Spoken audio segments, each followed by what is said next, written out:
Well, good morning, everybody. I call this hearing to order. I request unanimous consent that the chair is authorized to declare recess at any time. Hearing no objections, so ordered. Without objection, members will be recognized in order of committee seniority for questioning witnesses today. This will make it easier for me to ensure all members participating have an opportunity to be recognized.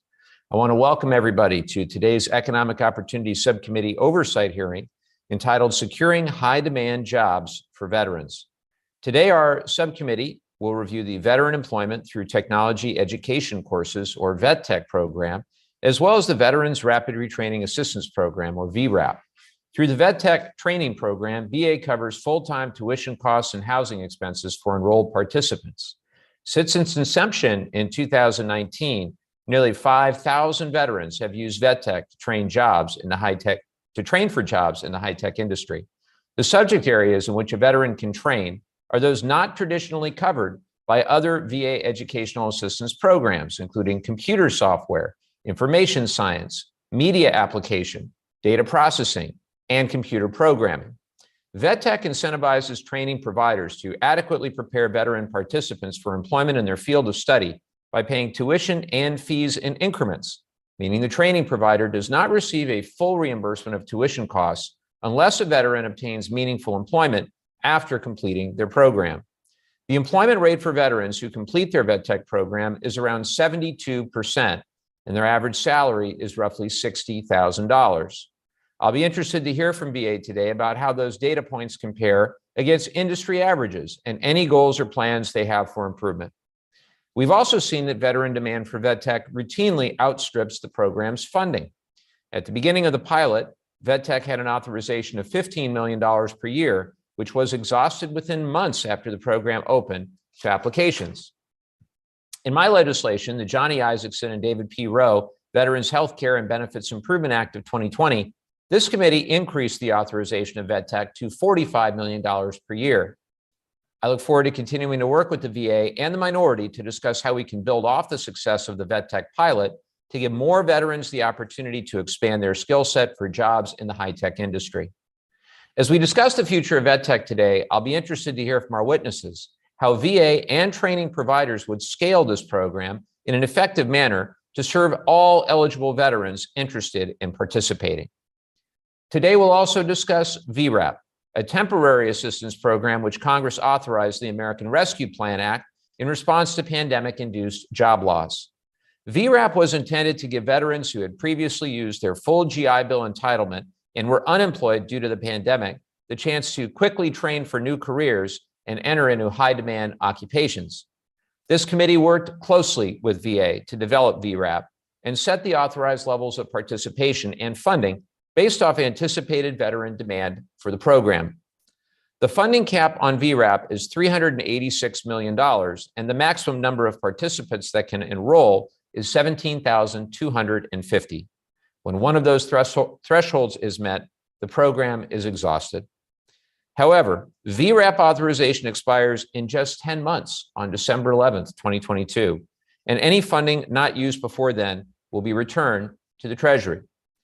As of last month, VA had only allocated 26% of its authorized VRAP funding, and fewer than 4,000 veterans had enrolled in a training course. We're interested in hearing from VA and our non-governmental witnesses today about why program enrollment is lagging and any plans to increase participation. I appreciated the opportunity to speak with our VA witness, Mr. Ricardo Da Silva, about these issues last month. Mr. Da Silva, good to see you, and I look forward to following up on our discussion. Time is of the essence to improve VRAP so veterans can take advantage of this benefit to develop the skills they need before the program's authorization expires in December. So I'm ready to dive into this discussion with our witnesses, and I'll conclude my comments there and recognize my friend, the ranking member, Mr. Moore, for any opening remarks he may wish to make. Mr. Moore. Thank you, Mr. Chairman. I want to thank you for holding this oversight hearing on current programs that help veterans secure good paying positions and occupations with high growth. As we all know, COVID-19 pandemic had a significant impact on the U.S. economy over the past 2 years. I believe that as we rebuild the economy back to the level set by President Trump, we have a unique opportunity to empower veterans for success in decades to come. I believe that as we rebuild the economy, we know that traditional higher education may not be the best option for student veterans. They may have financial or family obligations that don't allow them to spend 4 years getting a degree for a job that may not exist. In April of 2021, the Brookings Institute released a concerning statistic that 1/3 of the jobs lost during the COVID-19 pandemic will be lost permanently, and that those employees will probably not return to their previous employer. That is why our continued oversight of the VTech and VRAP programs are so crucial to ensuring that we prepare veterans for lucrative jobs that require non-traditional education and training. I would like to start first with a few thoughts on VTech. This popular program, first authored by Republican leader McCarthy as part of the Forever GI bill, provides a living stipend and tuition for eligible veterans to train for placement in the high-tech field. Unlike other VA education programs, VTech requires the schools to actually have some skin in the game, and they're not able to receive the full payments for tuition and fees until the student completes the program and secures meaningful employment in their specific field. Since the program began in 2019, the results have been nothing short of outstanding. The latest numbers from the VA indicate that VTech has graduated over 3,200 veterans, which equates to an 87% graduation rate, and placed 72% of those graduates in jobs in high-tech fields with an average starting salary of just over $60,000. Mr. Chairman, I think anyone will be hard-pressed to find another government training program that has produced these kind of positive employment outcomes, especially when you consider this program has largely run in the middle of a society-altering pandemic. Today, I hope to discuss the long-term future of VTech and hear from our witnesses who are VTech providers on what is and what is not working with the program. Finally, I would like to discuss the needs for stable funding for this program so it does not run out of funding as it has in the past 2 fiscal years. Mr. Chairman, thanks to the work of Dr. Miller Meeks, you, and the rest of this subcommittee, the House has done our part to pass needed funding increases to keep up with demand. I look forward to our continued work with the Senate to finally enact these changes. I would also like to briefly touch the Veteran Rapid Training Assistance Program, or VRAP as we call it. This proposal was originally authored by Ranking Member Bost in H.R. 637 and enacted as part of the American Rescue Plan. The program enables eligible veterans who are unemployed due to COVID to retrain for replacement in high-demand jobs. I know there are concerns about utilizations of funds available for this program, and I am interested to hear from the VA about why they believe this is occurring and what steps they are taking to promote this program to eligible veterans.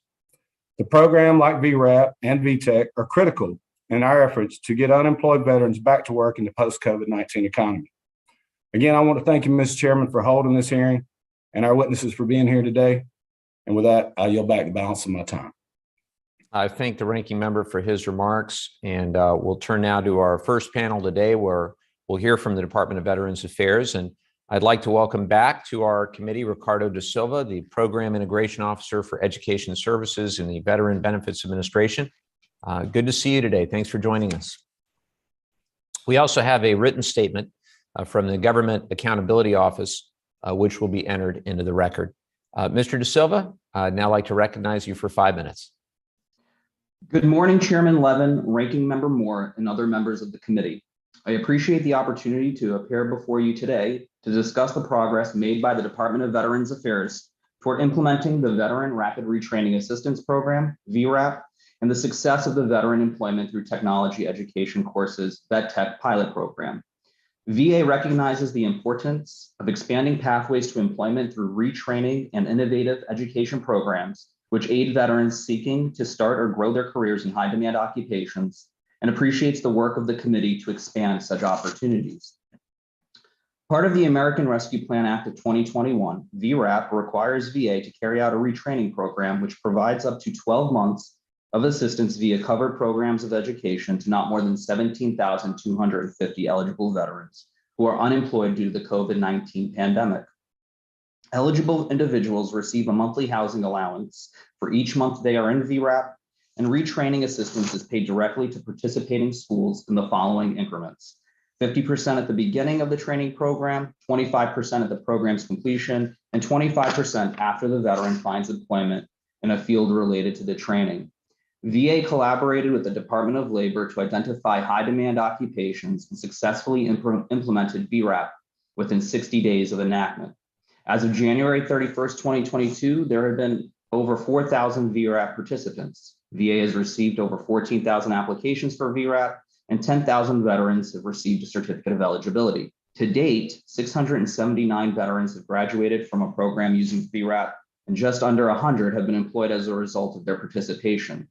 A total of 962 training providers support VRAP, and VA has allocated $120.5 million of the $386 million in total program funding. VRAP is available until December 11th, 2022, or until the funding or participant limit is reached. However, payments may continue after that date for individuals already pursuing a VRAP program.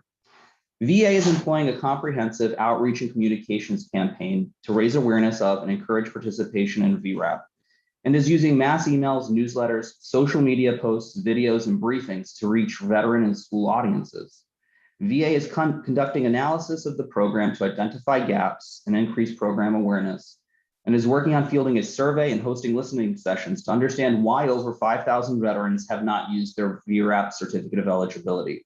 VA is also planning additional targeted outreach through public service announcements to increase interest and enrollments. VetTech, a 5-year pilot program, provides eligible veterans with the opportunity to enroll in certain high technology programs of education without charge to their GI Bill entitlement. Through VetTech training programs, veterans acquire high-tech skills to assist them in moving quickly into in-demand jobs in the technology sector. VetTech training programs at 6 to 28 weeks in length allow veterans to complete training and rapidly enter the job market. Since launching VetTech on April 1st, 2019, VA has granted entitlement to almost 39,000 veterans, and currently 1,132 are VetTech students. To date, 3,464 veterans have completed a VetTech program, with 1,788 securing employment. There are 940 graduates currently within their 180-day employment window. On average, VetTech graduates earn an annual salary of just over $61,000 and secure employment within 65 days of completing their VetTech program. In October 2020, VA launched the VetTech Employer Consortium to accelerate hiring opportunities for students and provide them additional employment resources and tools.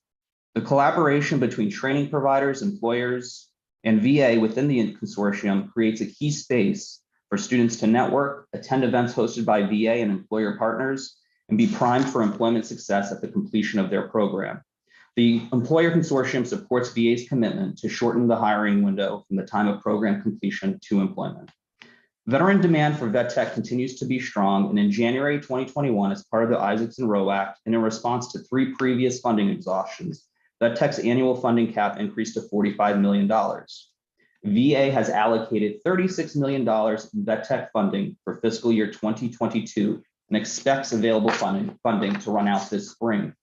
VA understands Congress's goal of providing unemployed veterans with additional benefits to pursue retraining opportunities in high-demand occupations, and appreciates the committee's attention on increasing veteran employment during this time. Mr. Chairman, VA will continue to strengthen its initiatives to achieve this goal. This concludes my testimony, and I welcome any questions that you or other members of the subcommittee may have. Well, thank you very much, Mr. De Silva. With that, I'll recognize myself for 5 minutes to begin the question portion of the hearing. Mr. De Silva, based on VA's enrollment data for VRAP, it seems unlikely that either the funding or the participant threshold are going to be met before the authorization expires in December.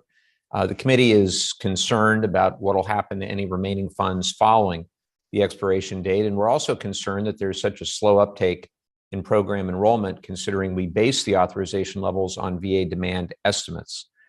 Can you please comment on why participation in VRAP is not meeting its anticipated demand? Sir, thank you for the question. So certainly our commitment and our objective with VRAP is to spend the entirety of the $386 million. In terms of why there may not be a full utilization or utilization at a higher rate, we did conduct a listening session with veterans, and we've put out the survey that I mentioned in our testimony. And what we have found, in particular with the survey, is that students who have a certificate of eligibility that have not participated in VRAP do intend to use the program, but the timing has not been right for them to start. And then in our listening sessions, we've heard the same similar feedback that students are weighing their options during the pandemic to make the decision whether or not to return to retraining or into the job market. And so what we are continuing to do, as I mentioned in the testimony, is outreach and engagement with not only students, but schools to encourage the participation in VRAP and to ensure that our veterans are aware of the program and know it's available. So that's a good segue for my next question. You brought up the thousands of veterans who have received a certificate of eligibility for VRAP but haven't enrolled. When we spoke last month, I was glad to hear the survey that you're going to be rolling out or have been rolling out so we can understand the obstacles those veterans are facing. And you also mentioned a larger survey was being planned for the coming months. Could you provide the committee with an update on the status of both of those surveys? Has the initial survey been released, or if not, what's the expected release date of that?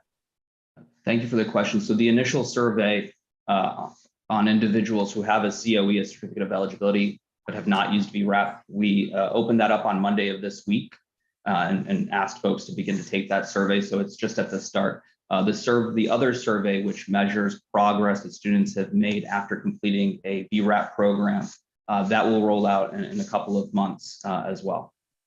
We'll look forward to following up with you on both. The American Rescue Plan required that veterans must be unemployed because of the pandemic at the time they apply for VRAP. How does VA determine whether unemployment is due to the pandemic? Sir, that is part of the application process. We ask veterans who apply to attest that they are unemployed due to the pandemic. During our meeting, if you'll recall, I raised concerns that some schools were erroneously advising veterans that they couldn't take side jobs to secure income while participating in the program separately from the unemployment requirement at the time of application. I appreciated the promise to clarify this in a mass communication to all school certifying officials. Can you confirm that that action has been taken? So we have sent notification to all students, VRAP students, to make them aware that they are able to be employed during their training. We are providing communication during office hours next week to schools to also let them know the same thing, and then we'll include that information and takeaway emails and the like to all school certifying officials to remind them that there is no prohibition for a student to be employed during VRAP. And what kind of feedback or questions have you received from schools in response to that notice?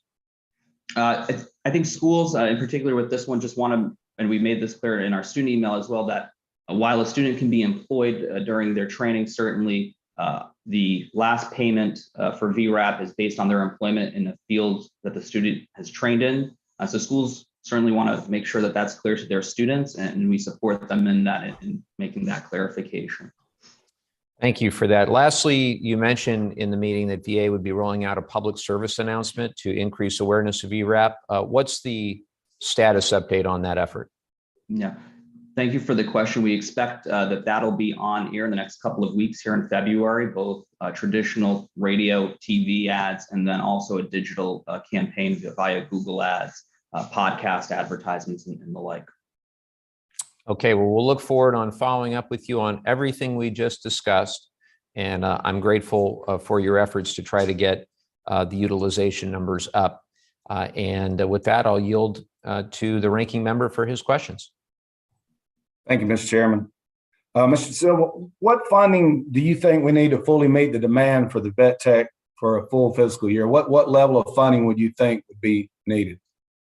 Thank you, sir, for the question. As we have previously testified, we think and estimate that about $125 million a year would provide enough funding to meet the demand in vet tech, which continues to be quite strong in terms of certificates of eligibility and interest in the program. I got you. And if additional funds are made available for vet tech, do you believe there's enough capacity within existing providers to provide that training? I think certainly we do have that capacity. Our training providers have that capacity, but it would certainly help us in bringing on new providers. As you can imagine, when we do outreach and communications to those who are not in the program and they ask, is funding available, having to tell them that it's not may prevent them from joining vet tech. So we certainly see that as a positive, would be a positive part there too. Okay, thanks. And an additional question, and this may not be on topic for today, but could you confirm for me, it's my understanding that the rules for the GI Bill, if a veteran is given a general discharge under honorable conditions, the veteran is not eligible for the post 9/11 GI Bill. Is that correct? Sir, I'd be happy to take that one back and give you, clarify and confirm what the rules are around that scenario.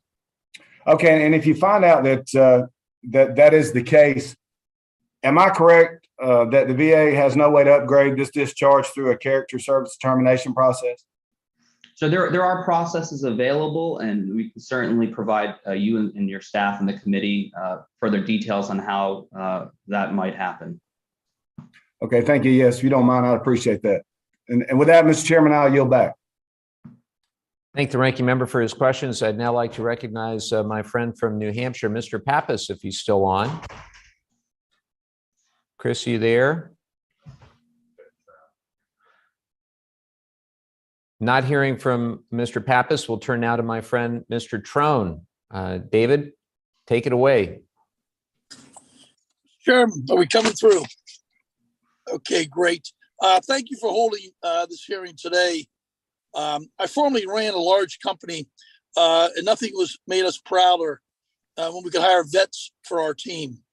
It's not only the right thing to do for our country, but also veterans make fantastic employees.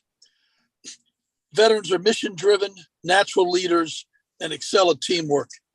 From your testimony, Mr. Silva, I'm most interested in Vet Tech employer consortium. The Vet Tech had a 72% employment rate for veterans who graduated, from their training program. We'd like to see that at 100%. So tell us how the VA build out the employer consortium for Vet Tech, and how are we getting the word out to employers? Does the VA reach out? Are the companies expected to find you? How do we make that get closer to 100%? Thank you for the question. So as I said in the testimony, we launched the consortium in October of 2020 in an effort to provide additional resources and tools to veterans participating in Vet Tech. We have partnered closely with Hiring Our Heroes to help us recruit industry to join the employer consortium. We also are a big fan of cold calling and reaching out to employers who have either already hired a Vet Tech participant or who we see have a need for veterans. In particular, we've targeted smaller businesses, those who maybe don't have the capacity from an HR perspective or a people perspective to have special veteran programs or have the capacity to target veterans. So we wanted to bring them into the fold. And certainly what we've seen thus far is a good uptake in partners, but we're always willing and want to bring in additional employers. And so for those interested, they can certainly visit our website. There's information on how to begin that process and joining the consortium and beginning to hire veterans through the Vet Tech program. So as a follow-up, how does connecting with participating employers work from the veteran's perspective, his or herself? And when does that outreach for job placement begin? And how do we make sure the veterans has a job lined up, ready to go before he or she graduates? Sure. So in particular with Vet Tech, certainly are the training providers, those who are delivering the programs. Many of them have existing infrastructure to support veterans and their participants to realize a job. In particular with the employer consortium, we provide information to the veteran, the first in their award letter and subsequent notifications that this is available. If they sign up for the resume engine through Hiring Our Heroes, there's actually a flag that employers see that this individual is a Vet Tech participant. And so that helps the employers too in the consortium go in and be able to find our students. That's great. Well, we thank you again for sharing those thoughts with us, and getting the vets lined up with a job once they get out is, just so crucial. We can't have them, not employed, and they have such great skill sets that they've learned in the military. It's a shame not to use them immediately. And we've seen that in our company, just great leaders, coming to work and taking those skills that are so transferable to private enterprise. So thank you, and we look forward to working to help improve that employment pipeline over time. Mr. Chairman, I yield back. I thank my friend, Representative Trone. Just a couple more questions, if I might, Mr. De Silva. You mentioned during my first round of questions that veterans self-attest during the application process that they're unemployed due to the pandemic. Does VA accept this self-attestation in all circumstances, or does VA do any follow-up verification? And that attestation is accepted during that application process, yes. Okay, thank you for that. In your testimony, also, you cite issues related to the institutions approved to provide VRAP training, specifically that public schools find the payment terms too onerous to participate. Are there ways that VA can adjust the program to make it more attractive for public schools to participate? Thank you for the question. So as mentioned in the testimony, when we've rolled out VRAP and had discussions with public institutions, one of the items that has come up is that the payment structure doesn't align with their accounting practices. They're not allowed to do it, to take payments in that model due to internal guidelines. So certainly this is something we would like to discuss with the committee and others regarding, could there be adjustments to those statutory requirements that may incentivize additional public institutions to join VRAP. Thank you for that. Has the VA seen a difference in the quality of training provided by for-profit institutions participating in VRAP as opposed to nonprofit? Thank you for the question. Certainly, being mindful that the program is still relatively new, 70% of our participants are still in a VRAP program. We don't have that data today, but that is something that we'll take a look at, and would be happy to work with the committee on providing you all that in further discussions. Thank you. We'll look forward to that. Have any of the VRAP approved providers previously been subject to law enforcement actions for defrauding veterans? Sir, there is a check that is done during the participation agreement piece that schools have to agree to join VRAP, and that is part of that process. Just a couple more. Are there ways that you think we could greater incentivize institutions that are already collecting GI Bill funds to participate in VRAP? Certainly. I think that's something that we're taking a look at in our analysis that I mentioned in the testimony, and would be happy to return to you and the committee with recommendations and maybe areas where we could adjust that might increase participation from the schools in VRAP. Thank you for that. Some of the programs approved under VRAP are 2-year associate degrees, and that could seem counterintuitive to the intent of VRAP, which is to rapidly retrain veterans for jobs within 12 months of enrollment eligibility they have through the program. Could you comment on that? I think, sir, the statute allows us to do that, and we certainly did not want to prevent any veteran from seeking training that would lead into a high demand occupation from taking it. And so we have seen some number of students participate in those, I would say, lengthier programs, but often what we're seeing is the shorter programs and entry-level IT, truck driving and the like. Those are the places where we're seeing most tech participants. Thank you. How does VA define successful employment for both VedTech and VRAP? Certainly.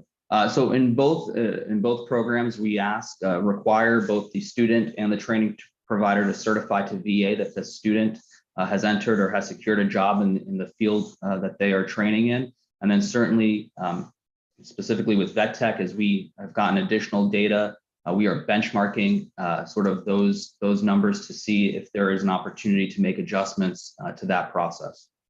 And how does VA validate that the meaningful employment form veterans are required to fill out is done after the program completion? Sure.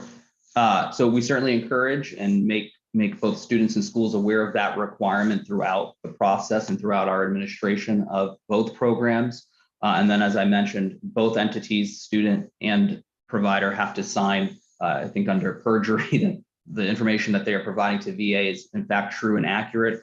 And then certainly during our compliance actions, our visits, we're making sure that the paperwork is in order and that what we have been provided is in fact, as I said, true and accurate. And how does VA follow up with veterans following their employment to check on retention? We have not yet done a longitudinal study either on VetTech or Vrap, but that is certainly in our plans as we wrap up the pilot for VetTech to be able to return to you all in that last congressionally mandated report specifically and provide that type of data. It would make sense to track whether veterans are passing credentialing and certification exams that might be required for employment in the field. Is that something you anticipate? Yes. Good. All right. I'm out of time. Ranking Member Moore, you have a second round? Any further questions? Mr. Chairman, if you don't mind, I'd like to ask at least one. Go right ahead. Okay, sir. I know, how's the VA measuring the effectiveness of vet tech program? While we all believe that 72% job placement sounds great, should it be higher, you think, Mr. DeSilva?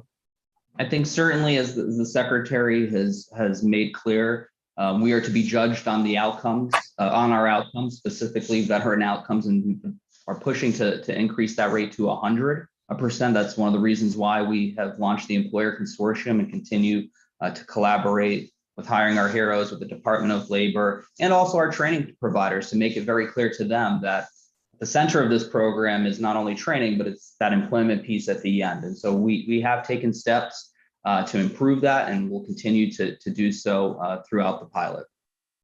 Okay, so and one more, Mr. Chairman, and then I'll end with this. Mr. Silva, we have heard from some vet tech providers that there is a significant backlog in the approval process and maybe the reapproval process. What is the current timelines for reviewing these applications, and what is the VA doing to reduce the backlog of cases? Sure. Thank you for the question. And I know your staff was in, the committee staff was in Buffalo recently and heard from our staff, not only on vet tech and this piece, but also on what that office has done during the pandemic. But in particular, processing times for vet tech are generally between 70 and 90 days of when we have a complete package from a training provider. We're able to provide an answer, yes or no, within that time frame. There is quite a bit of development that often occurs with training providers to get their application, all the documentation in order. On the reapproval piece, we did hear and we understood that there was some timeliness challenges around that. It did not impact veteran enrollment. We did not stop any provider from submitting enrollments. But what we did do to address that was we have trained additional staff to be able to work on vet tech. And we are taking a look at the workload to see if there needs to be an additional education liaison representative assigned to that team. Okay, thank you. Mr. Chairman, with that, I'll yield back to balance. I thank the ranking member, and I thank Mr. DeSilva for answering our rapid fire questions. We'll now begin our second panel, consisting of representatives from veteran service organizations and vet tech and VRAP training providers. First, we have Alicia Boddy, Chief Development and Operations Officer for Code Platoon. Welcome, Miss Boddy. Is it Boddy or Bodie? I want to make sure I get it right. Thank you. Yes, it is Alicia Boddy. So, Boddy. Okay, perfect. Next, we have Joseph Sharp. Hello, Mr. Sharp. Good to see you, Director of Veterans Education and Employment at the American Legion. Welcome back. Thank you for being here. And finally, we have Bill Blackstone, Executive Vice President of Galvanize. Welcome, Mr. Blackstone. Thank you all so much for joining the subcommittee today. We also have written statements from Veterans Education Success, Divergence Academy, Code Up, and the Society for Human Resource Management, which will be entered into the record. With that, I now recognize Ms. Boddy for 5 minutes. thank you, and good morning, Chairman Levin, Ranking Member Moore, and members of the committee. Thank you for inviting me here to discuss the VA's funding programs for technology and other high-demand jobs. I am the school certifying official for Code Platoon. That is, I complete all of the electronic filings to the VA and am the point of contact for both the VA and students. Code Platoon is a nonprofit coding bootcamp with a mission to train the military community to become professional software developers. We host in-person classes in Chicago, as well as remote learning. We have trained over 230 students since our first class in 2016, including 85 vet tech students, but only 8 VRAP students. I'm here today in support of making both vet tech and VRAP permanent programs by combining the best of both. Code Platoon was one of the first approved vet tech providers. In the summer of 2019, I formed the Vet Tech Working Group, a standing monthly call with vet tech training providers. We are frequently joined by the VA's vet tech processing team in Buffalo. A provider noted that these calls are the best training we receive each month. As we've discussed, job placement is a key metric for vet tech and VRAP. The VA withholds 50% of the vet tech tuition payment and 25% of the VRAP tuition payment until the student finds meaningful employment, which is required within 180 days of graduation. Job placement and tracking has inherently been part of the design of Code Schools from their inception in 2011. In fact, Code Schools formed an association to create reporting standards for job placement and post that data on the group's website. It is this commitment to job placement that makes Code Schools uniquely qualified to support these programs. Vet Tech, VRAP, and the GI Bill all have different approval processes. Each year, vet tech providers are required to submit over 30 pages of documentation to Vet Tech's approval team. I've shared a detailed timeline of this approval and the issues we experienced recently with staff. During our January 22 Vet Tech Working Group call, the approvals team announced that the process is undergoing considerable and meaningful updates. I want to especially thank Bill Spruce, Darlene Graves, Sarah Beth Dean, and Peter Anastasi for their tireless efforts in working with the Vet Tech Working Group. VRAP is another story. We have not been able to establish the same relationship with the VRAP team. In fact, communication from VRAP often comes from an email that does not accept replies. Most VRAP providers are universities, community, and technical colleges, and include providers who have had issues with their GI Bill approvals. We've provided staff an analysis of VRAP programs by provider and state. While community and technical colleges are undervalued and certainly can play a role in workforce development, perhaps the VA could be more intentional to approve programs with a high demand for workers and greater likelihood of securing meaningful employment. The Vet Tech budget consistently exhausts our funding prior to the end of the fiscal year, leaving thousands of veterans unable to participate in our training programs. Code Platoon is currently enrolling students for our May 24th class, but we have no idea if funding will actually be available. In contrast, VRAP was allotted $386 million. This budget has barely been spent. Vet Tech students are not eligible for VRAP. As a short-term solution, please consider moving $45 million from the VRAP budget to the Vet Tech budget immediately. This will allow providers to continue training veterans through this fiscal year. The funding level for Vet Tech should also increase moving forward. Vet Tech and VRAP are innovative tools to change the narrative on VA educational benefits. My written testimony includes suggestions on what to include in a permanent program. The Vet Tech Working Group is more than willing to provide further suggestions. We can use these programs to focus on building the modern economy by filling high-demand tech jobs through coding boot camps and other short-term or accelerated learning programs. Thank you for the opportunity to share my experience with the Vet Tech and VRAP. I've seen firsthand the impact these programs are having on our veterans. One Code Platoon graduate who attended using Vet Tech recently shared, if you teach a veteran to code, they can support themselves and their families for a lifetime. Code Platoon, through their training program, is remobilizing veterans with a sense of purpose, and you can't put a price tag on that. This concludes my testimony, and I'm happy to answer any questions you may have. Thank you very much, Ms. Boddy. I now recognize Mr. Sharp for 5 minutes. Chairman Levin, Ranking Member Moore, and distinguished members of the Economic Opportunities Subcommittee. America faces a workforce development crisis. As of November 2021, over 10 million jobs remain vacant as employers continue to face immense difficulty filling positions across nearly every sector of the economy. Strategic industries such as construction and manufacturing are especially vulnerable to this unprecedented worker shortage. Low unemployment and increased demand for high-skilled labor due to an aging workforce and a lack of adequately skilled younger workers to preserve institutional knowledge aggravate the current state of affairs. Certifying workers through reskilling and upskilling opportunities can mitigate the skills gap disparity by generating a near-term workforce with the necessary talent employers require to fill available jobs. Veterans and service members are well poised to serve industry needs as their military training equips them with various technological proficiencies and soft skills needed in critical occupations. Providing economic opportunities for veterans and their families is a top priority for the American Legion. To be a valuable candidate in the 21st century workforce, veterans need training opportunities that are affordable, flexible, and applicable to their desired industries. While some veterans utilize the GI Bill benefits to pursue the conventional four-year education, intensive short-term programs can effectively develop the skills that today's employers require, allowing veterans to swiftly reposition themselves in the job market to address today's economic challenges. The Vet Tech and Vrap programs serve as excellent unconventional job training prospects for veterans seeking to quickly integrate into the labor market and acquire gainful employment. To date, approximately 5,000 veterans have used Vet Tech and 4,000 have used Vrap to pursue an education that provides high demand skills to the American economy.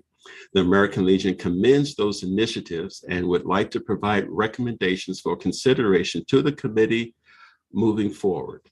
First, the American Legion calls on Congress to increase VA training program offerings and access for vet tech throughout the nation and its territories, as only 16 states currently have approved training providers available. Additionally, Congress should require a report detailing demographic, geographic, and diversity, equity, inclusion metrics of applicants rather than just age to ensure that the program is best positioned to serve an increasingly diverse veteran population. Furthermore, given its success in helping provide veterans gainful employment as a pilot program, the American Legion urges that Vet Tech be renewed past its current sunset date and expanded so that future veterans and employers continue to benefit from this program. VRAP is available until it sunsets on December 11th, reaches its funding limit of $386 million, or achieves a participant threshold of 17,250. To date, only roughly a quarter of the funding has been utilized. To boost veteran engagement in VRAP, Congress should work with the VA, Department of Labor, and American Job Centers to increase program outreach to meet the funding participant limits. Additionally, Congress should eliminate the VRAP program eligibility cutoff age of 66 to provide older veterans access to this vital benefit. Moreover, Congress should ask the VA to clarify what constitutes unemployment specifically attributed to the COVID-19 pandemic as criteria for VRAP eligibility.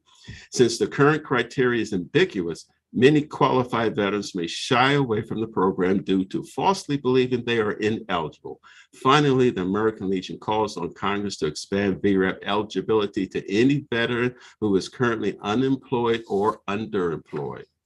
Chairman Levin, Ranking Member Moore, and distinguished members of the subcommittee, on behalf of our National Commander Paul E. Dillard and our nearly 2 million members, we thank you for the opportunity to allow us to provide our position on these programs. I would be happy to answer any questions that you may have. Thank you.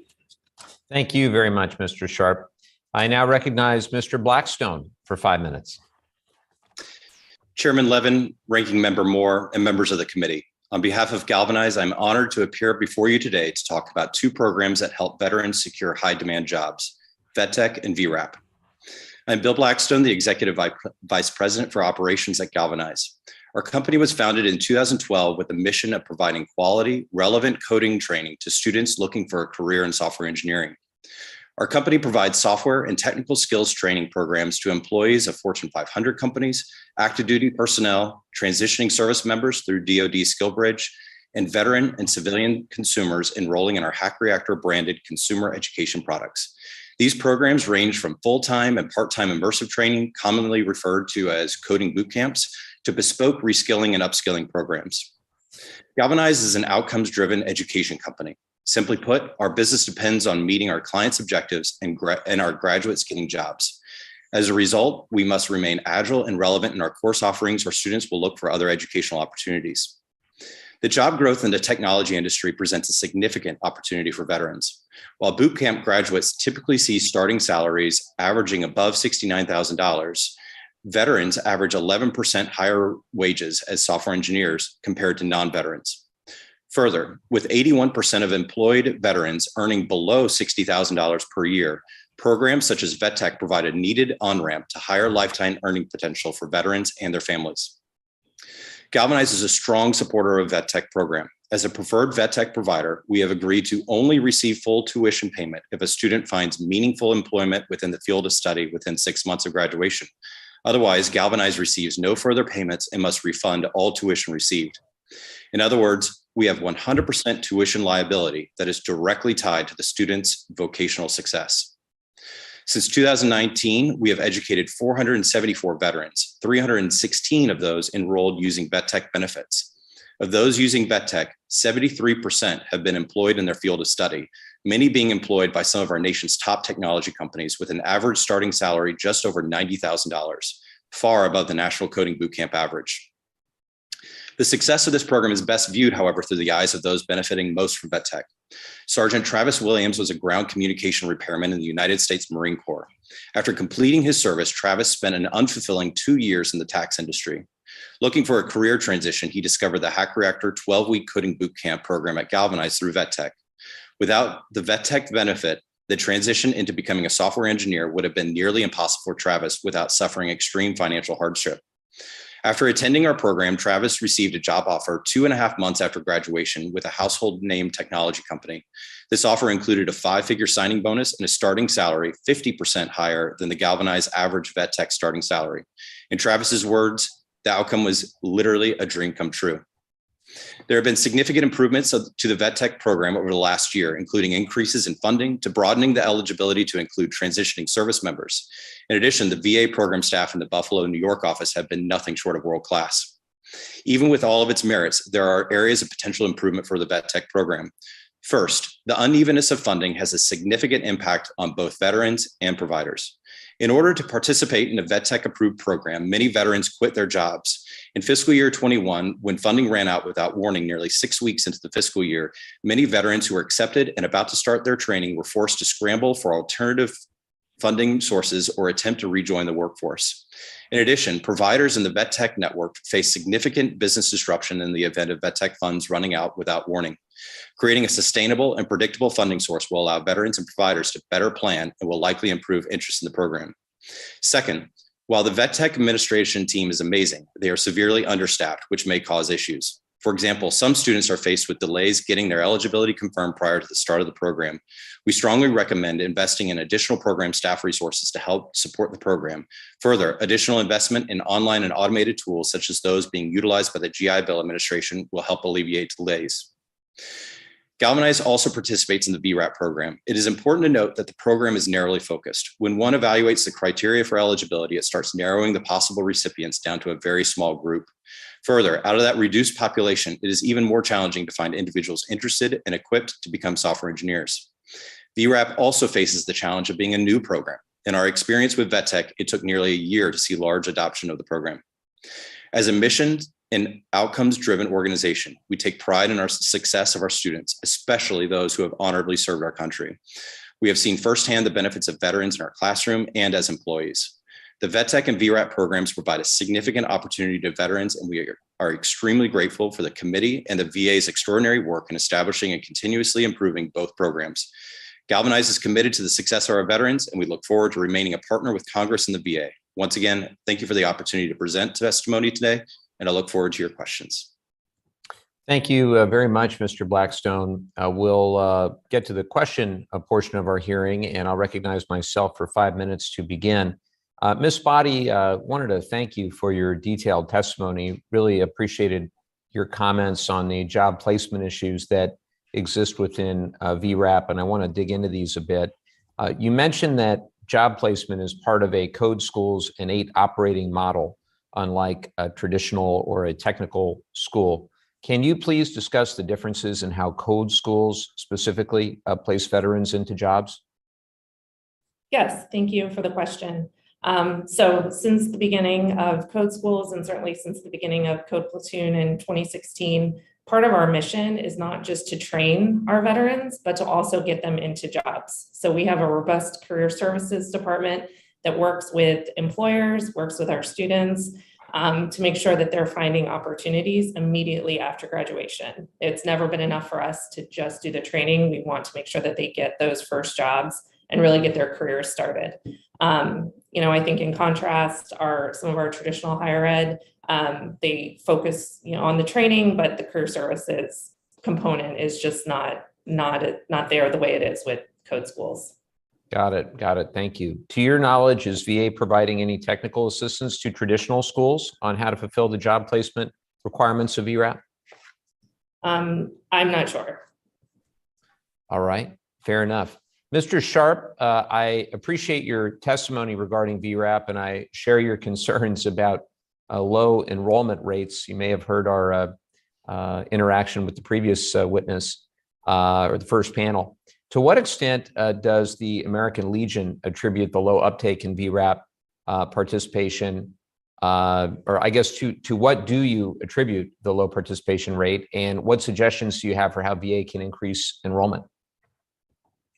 Well, the American Legion has always been concerned that many of our veterans who are not taking advantage of many of the benefits and opportunities that they've earned since they've left the military, that there just seems to be an issue with outreach, being able to get the information out to veterans, especially our veterans that are located in rural areas and some of our urban areas. That information just doesn't seem to be getting out in a way that veterans can make decisions on how they would like to pursue their occupations or become gainfully employed. Got it. Thank you very much. Mr. Blackstone, I'll turn to you. I appreciated your testimony regarding how Galvanize tailors its curriculum to the needs of employers, including the Department of Defense. Can you please discuss how Galvanize has been able to develop a curriculum to build off of veterans' existing military skills to prepare them for civilian government jobs? Thank you for the question. This is seen most in our transition programs where we work with active duty service members who are transitioning out of active duty service and into civilian workforce. We provide a programming wrapper that includes everything from how to pay rent and how to make sure that you're going grocery shopping every week, all the way to understanding workforce environments and how to communicate appropriately in an office environment. We take, obviously, outcomes extremely seriously as a company. And with these veterans who are transitioning out of the service, who have not had meaningful employment in civilian life, it is important that we provide these additional services. Thank you for that answer. You also mentioned that Galvanize works with Fortune 500 employers, many of which I understand might still require a college degree for most mid to high level positions. In your experience, do veterans without a 2 or 4 year degree have a harder time finding employment after finishing a training program? I think it's important to note that the data shows that statistically, veterans going through coding boot camps have around the same opportunity for employment as civilian individuals going through coding boot camps. In addition, they're seeing anywhere from 8 to 11% higher wage earning potential than civilian students. In these companies, many of these companies have diversity and equity and inclusion efforts that include purposely hiring and being intentional with hiring veterans. And so we do see kind of additional partnership there and do not see a significant reduction in the ability to be hired. Thank you very much. No further questions, but I just want to thank you all for the great work that you're doing to get our veteran community ready for their next service in the community, whatever occupation they may choose. Thank you all for that. And with that, I'll turn to the ranking member for his questions. Thank you, Mr. Chairman. Ms. Body, we have heard from some vet tech providers that there is a significant backlog in the approval and reapproval process. Will you please share your experience with the VA regarding the backlog for these approvals? Yes, thank you for the question. Most recently, vet tech providers had to provide their reapproval packets as of August 30th of this year, and then of 2021. And then we had to have all those approvals in before the fiscal year started on October 1st. And so this really just became an impossible deadline for the approvals team. Each provider had over 30 documents that were required, and multiply that by 32 providers. And it was just, it created quite a backlog. I know as of November, we only had 6 providers that had been approved. And it took well into January to get the rest of us approved. So we received real-time feedback. We took our working group calls seriously through those fall meetings and worked very, very closely with the approvals team and the processing team to get these fixes made. And now, happy to say that approvals is working with providers, and we've got a new process in place, and we should be able to get these done much quicker as we go into the next fiscal year. Yeah, I could see where that'd be extremely challenging. You got 900 pages to have done in 60 days, right? Yes. Yeah. I don't envy their position at all. It was a lot as one provider to put that information out there, but certainly having to receive that information is incredibly difficult. Ms. Body, if it makes you feel any better, some days up here, we've got 2 days to do 3,000 pages. So we feel your pain. Mr. Blackstone, a quick question for you. In order to be eligible to participate in a vet tech, a veteran must be eligible for GI Bill entitlement and have at least 1 day of unused entitlement. Should Congress decide to make this program permanent, do you believe that we should charge participants an entitlement for usage of the program so that they have some skin in the game, so to speak? Thank you, Ranking Member Moore. Before I answer that, I would be remiss not to say roll tide. Saw your coffee cup. Yeah, hey, we're a basketball school now. It's true, sir. When we look at the students who participate in vet tech, it's important that those students make a good faith effort in the job search process. And currently, while there is a very aligned incentive between the government, between the veteran and the provider, especially as a preferred provider having 100% tuition liability, there's a great alignment in that around getting that individual a job and meaningful employment in the field of study. However, there is not a lot of protective rule sets around, especially for providers who have veterans who go through our program who have either one, no intention of going into that field of study, but more commonly, we have struck an interest in software engineering and technology, and they are going to 2- and 4-year institutions to receive a computer science degree. So I think it's important as we look at putting this program in place permanently, that we do put rule sets in place that provide a level of, as you've mentioned, skin in the game for the veterans. I don't know if removing entitlement is the best course of action. It may be solved as simply as signing agreements with a good intention, good faith job search.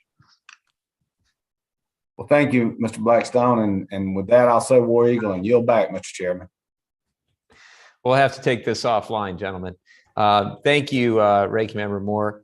I believe my good friend from the great state of Arizona, Representative Gallego, is on. Ruben, are you there?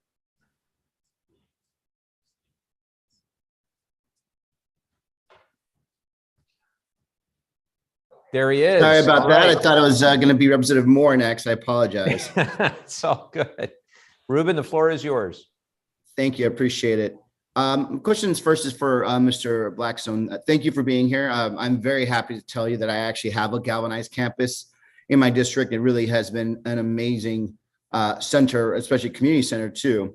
And it really does incredible work for veterans and a lot of other members of our community that want to just upgrade their skills. My question to you is, how have past funding shortfalls and the Vet Tech program affect your ability to recruit veterans for your training programs? And how important is it to pass legislation to make sure Vet Tech has the resources it needs to offer reliable services? Thank you, sir. I think it is important to note the pathway for these veterans into meaningful employment. And for many of the providers, including us, these veterans are quitting their normal day job to fully 100% concentrate on their education.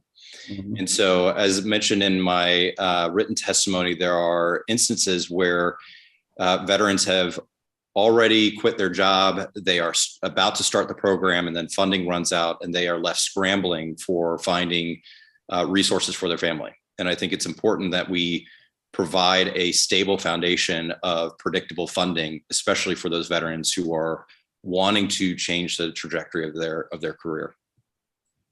Thank you. Mr. Sharp, Vet Tech is truly a unique program that's meant to help veterans fill high demand jobs and give them the skills they need to be competitive.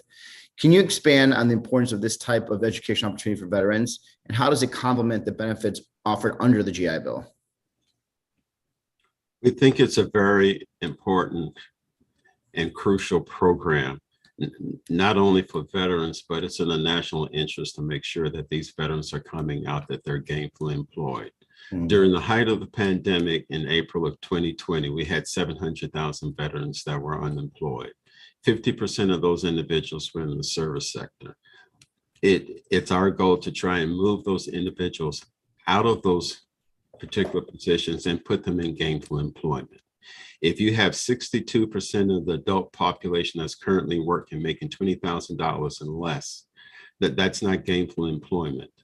And for veterans that are leaving these particular tech jobs that are making between $50,000 and $60,000 starting off, it's not only helping that veteran and that family become stable and contribute to their various communities, but it's also assisting the country as far as having a skilled workforce. If we continue talking about bringing back manufacturing back to the country, then we need a skilled workforce to do that. And these type programs do that. So that's something that we're very pleased that VA is doing, and more should be done. Thank you. And then just last question is, I also want to ask you, have any suggestions for how the Vet Tech program can be improved for veterans and ensure it runs smoothly and efficiently? Well, the American Legion's also been very concerned with pathways to employment. That's why the American Legion has always been an advocate of improving the TAP program, that when veterans leave the military, that they are given the opportunity to find jobs that will train them and to hire them and make sure that they're gainfully employed. The American Legion's done a lot as far as licensing and certifications. We've always wanted the military to become a professional organization where it's an employer of choice and not last resort. And that has a lot to do with the training that veterans receive and the continued training that they receive once they leave the military, so they are gainfully employed. And the Vet Tech program, along with any other program that VA or DOD or any other federal government is doing, there should be one portal for veterans, so when they leave, they can see every training opportunity that there's out there, and any type of employment job that's looking for veterans. Right now, things seem to be scattered among from the various federal agencies. We would like to see them more working together to help get the word out and do a better job of making sure that veterans are gainfully employed. Excellent. Thank you, Mr. Chairman. I yield my time back. I thank my friend from Arizona. If there are no further questions, we can bring this hearing to a close. I really want to thank our witnesses who have joined us today. All members will have 5 legislative days to revise and extend their remarks and include additional materials. Without objection, the subcommittee stands adjourned.